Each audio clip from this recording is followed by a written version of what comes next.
Hey, we're going to sports and politics with T. I'm your host, Tanya. Tonight we have made it back to Thursday, guys. Listen, I hope everybody's enjoyed their week so far.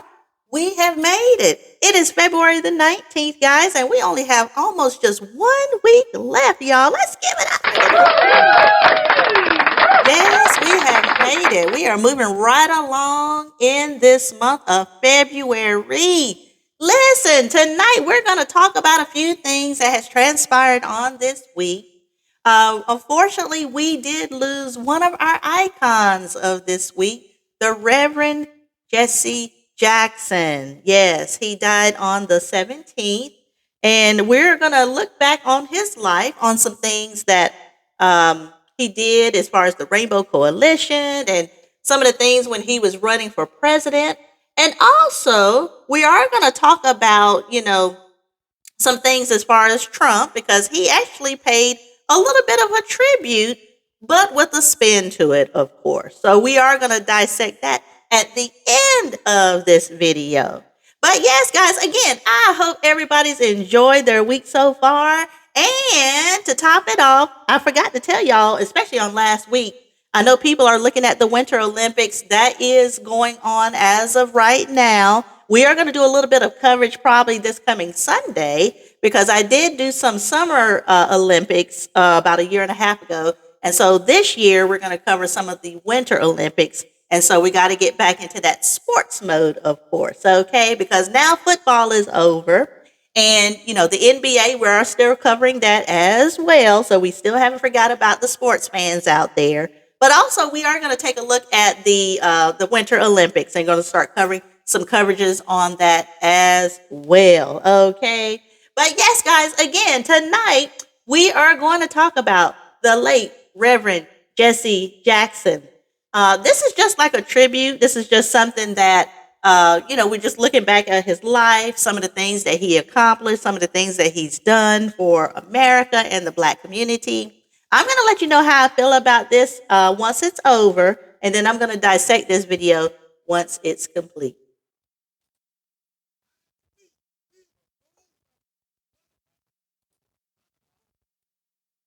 I believe we will go from slave ship championship. I believe that we will go from outhouse to state house to courthouse to White House. I believe we will rise all the way to the top. I believe that.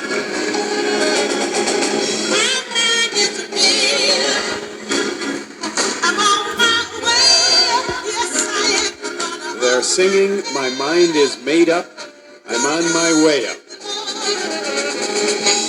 But Jesse Jackson's mind is not made up. For months he's been talking about running for president, but putting off the final decision. Will he enter the Democratic primaries or not? Trouble in my way, I have to cry sometimes. He now says he will announce his decision later this month. I have to cry sometimes. If we believe in our democracy, then we believe that a time will come when the person we elect president could be black. But is that time 1984? Perhaps in his secret heart, Jesse Jackson measures himself against the other candidates and thinks that he could do as well as any of them in the White House. He won't say, but in the meantime, he can offer several other reasons why he might run for president.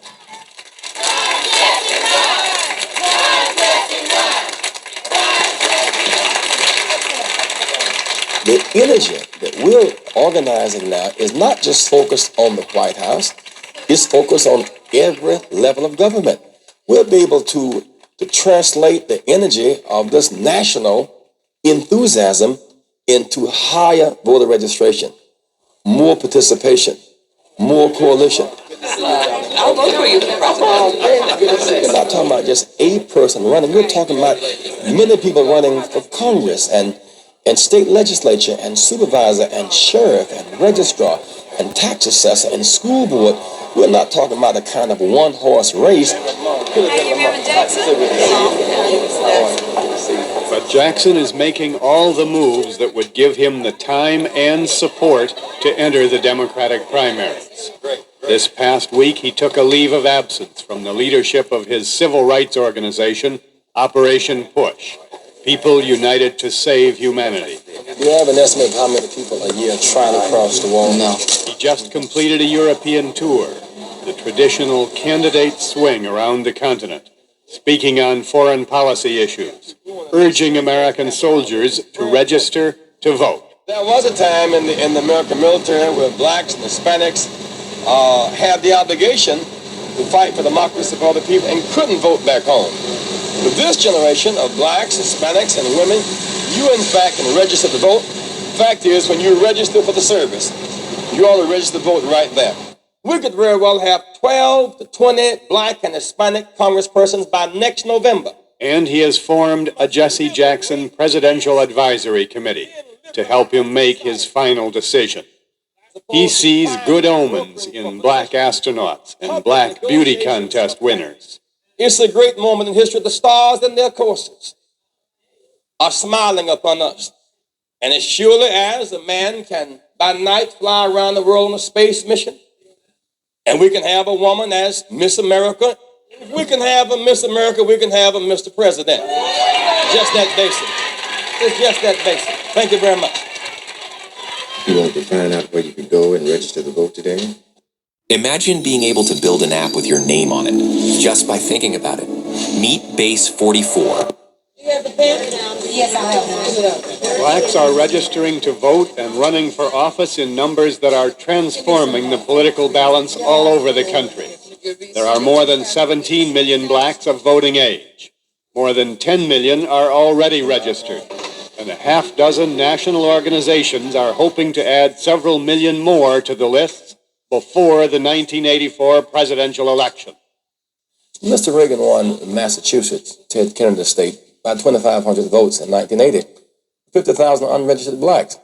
He won Illinois by 300,000 votes. There were 700,000 unregistered blacks. He won New York by 137,000, 900,000 unregistered blacks. He won 8 southern states with a cumulative total of 182,000 votes. But there were 3 million unregistered blacks. And so black mobilization and motivation and interest is the key to a new course in American politics. We want it all. We want it here. We want it now. Jackson was instrumental in registering enough votes in Chicago to elect a black mayor this year for the first time. We're going to run for mayor. We're going to run for governor. We're going to run for senator. We're going to run for White House. We're going to run for it all. At age 41, Jackson is talking about running for the White House. I am somebody. I am somebody. I want a job. I want a job. I want a job. I want a job. I want a job. In years past, he demonstrated in front of the White House. Why are we here in front of the White House today? Because Mr. Ford has no commitment to a livable wage for everybody. He started out as a staff member of the Southern Christian Leadership Conference. He is an ordained Baptist minister, a disciple of Martin Luther King. Spirits Division as well as Kentucky Fried Chicken. In the 1970s, he founded Push and Push Excel in Chicago, civil rights organizations that concentrate on school motivation programs and so-called trade covenants with industry, designed to secure jobs for blacks and business for black companies. What is going to be an economic movement that other corporations are going to be beating down your door to find out how you do it, how it works. At the end of August, Jackson was one of the main speakers at the 20th anniversary of the March on Washington. 20 years ago, Dr. Martin Luther King Jr. had a dream for all Americans. 20 years later, the power of his dream has drawn this generation together and inspires us to keep on dreaming. 20 years ago, We came to these hallowed grounds as a rainbow coalition to demand our freedom. Jackson knows that if he runs in the primaries, his chances of winning the Democratic nomination are remote. But he thinks he could force a more serious and exciting debate of a whole range of issues that would appeal to a new rainbow coalition of black, brown, and white voters. I'm very interested in the rainbow vote because there's always a danger in the isolation approach. I think that we must search for common ground. And there are many levels where the interests of blacks, Hispanics, women, teenagers, peace activists, unemployed people, our interests converge. And we must always struggle, it seems to me, to move from racial battleground and polarization to economic common ground. We've been apart. This is not a struggle for blacks only. The industrial collapse of auto, steel, electronics, rubber, and textile was not blacks only. The need for a new food policy is not for blacks only. This cry for health and education to be served based upon need, not just based upon wealth, is not for blacks only. So I think that the coalition is being underestimated. We must come together and rise to our potential as a people.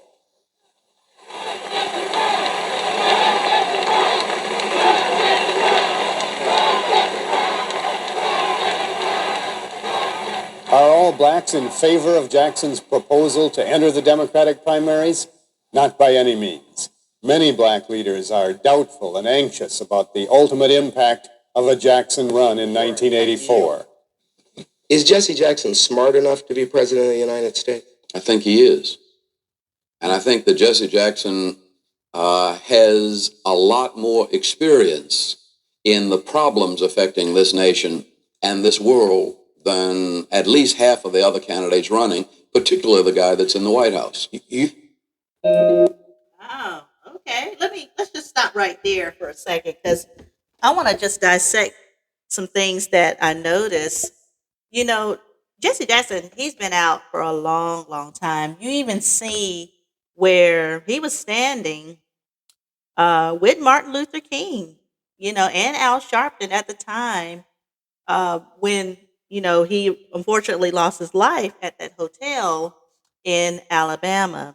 And it's it's sad to see our leaders go down, but it just goes to show that he's been in the struggle for a long time. He's been in the fight for a long time to, for justice for black people to rise to the top. You listen to how he was preaching back then. He was saying stuff like, we are somebody. We are going to go to the top. We are going to be president. We are going to do X, Y, and Z. And to really, take note of things that he's done, he really was a pioneer that started the, how can I say, the radicalization of black people getting into office. When he got in there, he actually elected another governor that was black and some more people under his cabinet. So yes, to give him credit, he is one of the pioneers that really started migrating more and more black people to run for a public office. And the thing is, back then, see, when he was running, I don't think they were really quite ready for a black president. To be honest with you, we weren't really ready for Obama. You know what I'm saying? But because of the way things shifted, it worked out in Obama's favor. Now, if you look at some of the things that we see, you see that all types of people were for him. You saw black, but you also saw white people too. And the thing that what I liked about Jesse is he wanted to bring people together. You know what I'm saying? And I think that that's what's really missing right now in the United States. We don't have anybody in leadership that's trying to gauge or blend the gap together so that people can work together from all walks of life. I actually saw Jesse Jackson in person when I was in college. And he was at our homecoming. And let's just say he was running around our track field with a flag and he was waving to everybody. And this is probably back in the mid 90s, or I'm gonna say 98, 97, 98. I think that's when he was out there. Maybe 99, maybe late 90s. But I got a chance to see him up close and personal. I didn't get a chance to talk to him or anything, but I did see him at the homecoming football game. So I did see him in person. But it's just amazing to see people in the fight. You know, one thing I will say is the leaders back then, they stood the test of time. They kept on fighting all the way to the very, very end, you know? So, in a way, I'm so glad that Obama became president because, you know, it was one of those things that he had spoke out into existence, you know? And if you're a person of faith, you realize that when you speak things into existence, things will come to pass if you believe. And so, guess what? He didn't make it, but Obama made it, you know? And so they even showed a picture of him. He had tears down his face. Now, there have been some speculation that him and Obama didn't have the best relationship, okay, because of how he said that he felt like Obama kind of talked down to people and he had to talk to him about that a few times. However, he did say that, you know, they worked it out just like everybody else. Everybody has their ups and downs, right? So, anyway, we're going to go on to the next subject. And this is talking about Donald Trump paying tribute to Jesse Jackson.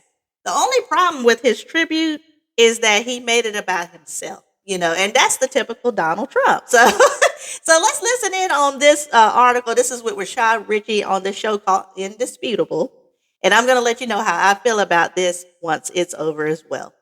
Talking about the tasteless stuff. Trump opined on Jesse Jackson, Obama, but ultimately made it about himself. He couldn't help it. Put it up full mask. President Donald Trump paid tribute to Reverend Jesse Jackson, saying, I wish he would have just shut the hell up and not said anything. But he said something. So following the civil rights icon's death on Tuesday, calling him a, quote, good man, however, in true Trump fashion, Trump used the Truth Social post to tout his perceived accomplishments in the black community while attacking former President Barack Obama and denying that he is racist during Black History Month, that he doesn't celebrate. Trump wrote on Tuesday morning, quote, the Reverend Jesse Jackson is dead at 84. I knew him well, long before becoming president. He was a good man, lots of personality, grit, and street smarts. He was very gregarious, someone who truly loved people. Despite the fact that I'm falsely and consistently called a racist by the scoundrels and lunatics on the radical left, Democrats all, it was always my pleasure to help Jesse along the way. Okay, let's stop right there. And I want to stop because you see how he's trying to make this about himself. Instead of paying tribute, just leave it at that. But no, he wants to pay tribute because what he's trying to say is, I helped Jesse Jackson in a form of fashion, you know. And maybe he did, you know what I'm saying? But this right here just goes to show he can't even pay tribute without making it about himself. Okay. He was a good man. You should have just left it at that. But no, he wants to take cheap shots at Obama because what it is he's trying to say that Obama didn't really give him any credit either. So, and now he's trying to say that he's not racist because he is paying tribute to a black man, right? However, you just painted a cartoon with Obama's being apes. You know what I'm saying? So it's like he's all over the place. But anyway, let's keep going. I provided office space for him and his Rainbow Coalition for years in the Trump building at 40 Wall Street.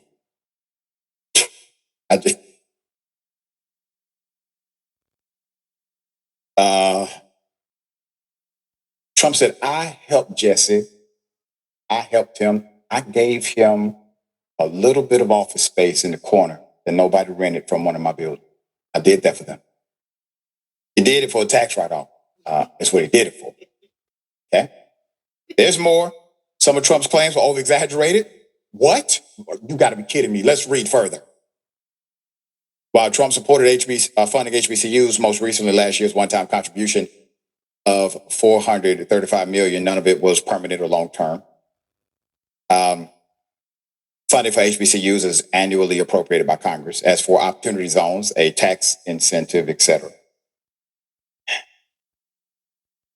to encourage investment in the redevelopment of Black and low-income communities, the Trump initiatives, spearheaded by Republican Senator Tim Scott, was largely seen as a failure, complete failure.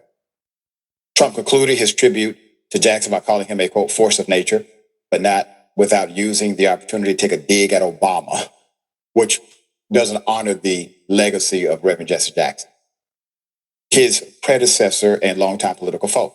Quote, Jesse was a force of nature like few others before him.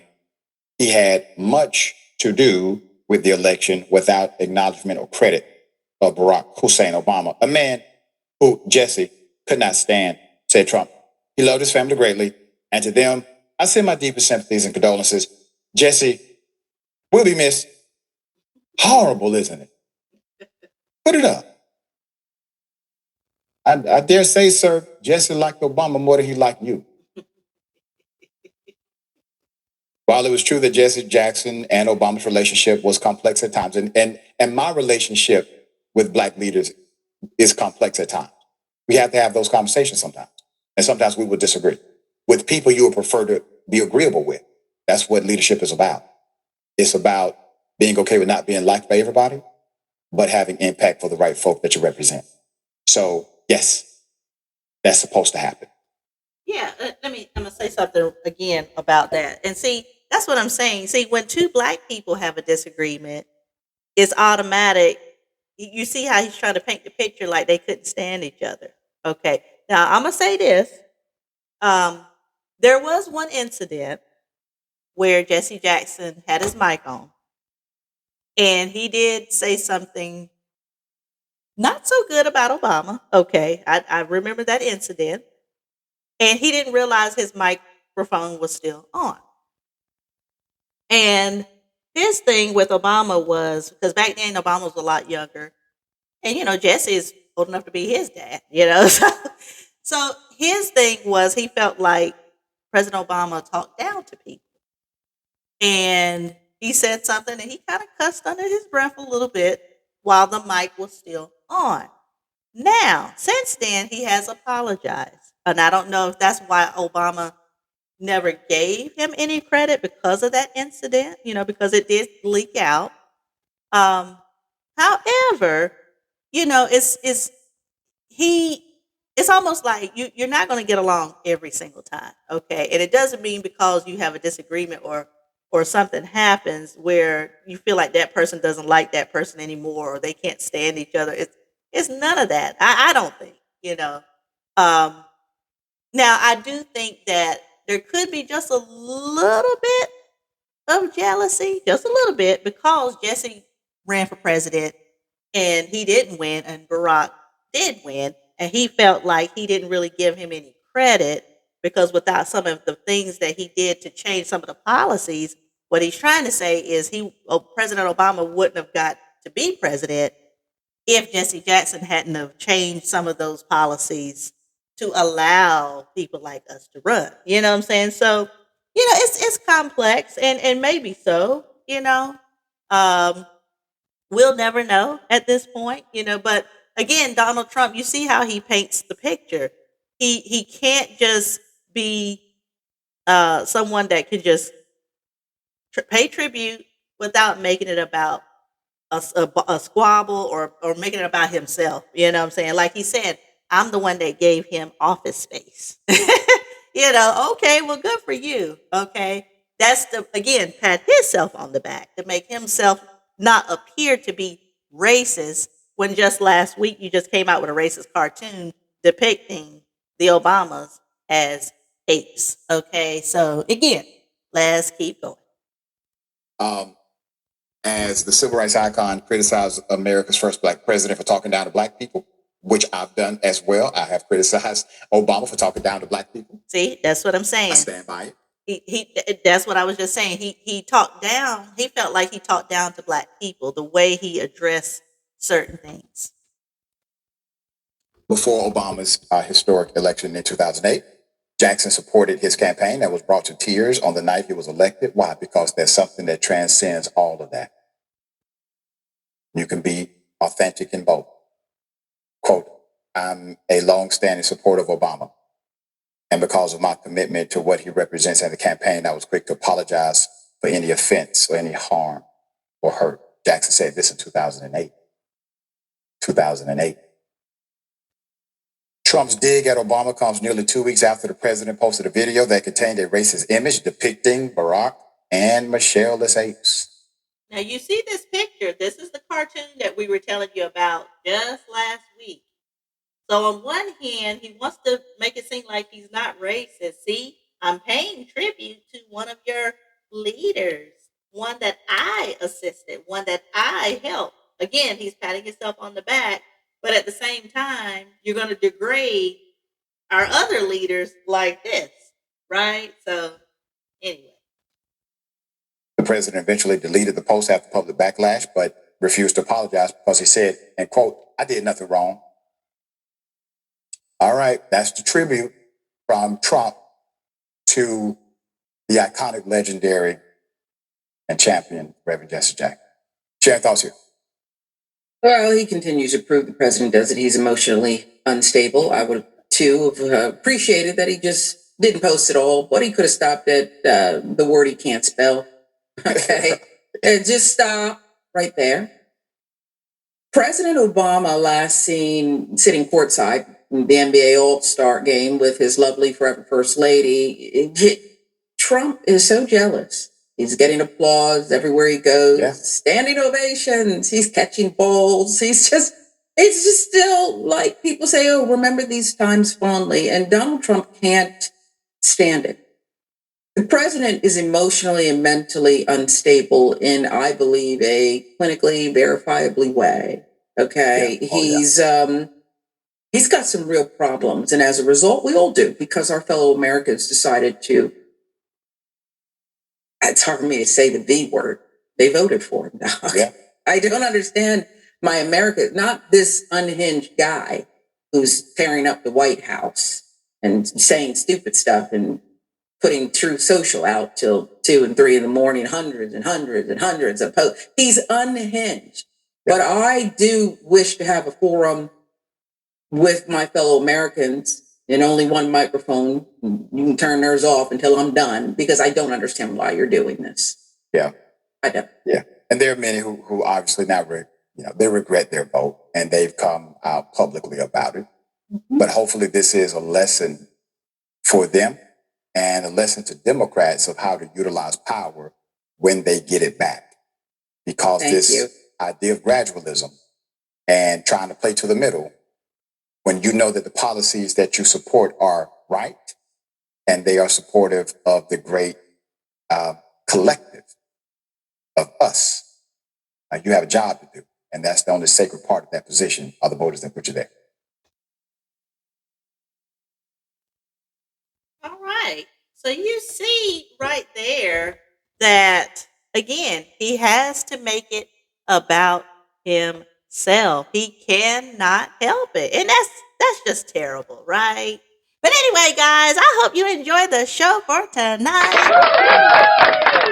Yes, we just wanted to pay tribute to the late Reverend Jesse Jackson and just highlight some of the things that he accomplished and some of the things that he's done. And, he will surely be missed. And guys, look, we are going to get back into the relationship sector on this coming Saturday. Fun and Entertainment with T is back. Yes.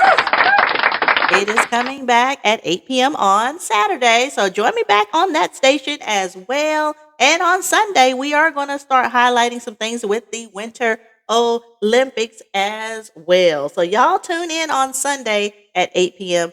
as well. All right, guys. So if you enjoyed the content, please hit like, share, and subscribe. And also, if you can, please hit the notification bell. That way you won't miss any episodes every time I come on to YouTube. I will be back on Saturday with Fun and Entertainment with T. And again, we're going to get back into the relationship sector. Okay. All right, guys. Well, everybody enjoy the rest of your week. And I will see everybody on Saturday at 8 p.m. Take care. Bye-bye.